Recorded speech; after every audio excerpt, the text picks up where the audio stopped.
Need to log out of your X account but not sure how? No worries, I've got you covered. Whether you're using someone else's device or simply want to switch to another account, just follow these easy steps. First, locate the X app on your device and open it. Once you're in, ensure that you're on the main page or dashboard of the app. Now look for the profile or account icon. It's usually located in the top left or right corner of the screen. Tap on it and a menu should appear.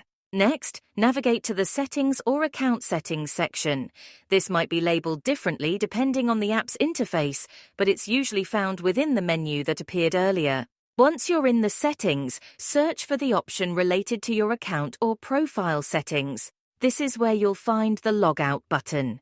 Click on the Logout button and a confirmation message may pop up, asking if you're sure you want to log out. Confirm by selecting Yes or Logout. That's it! You've successfully logged out of your X account. If there are other accounts linked to the app, it may switch to another account automatically. Thanks for tuning in. If you found this helpful, be sure to subscribe for more tips and tricks. See you next time.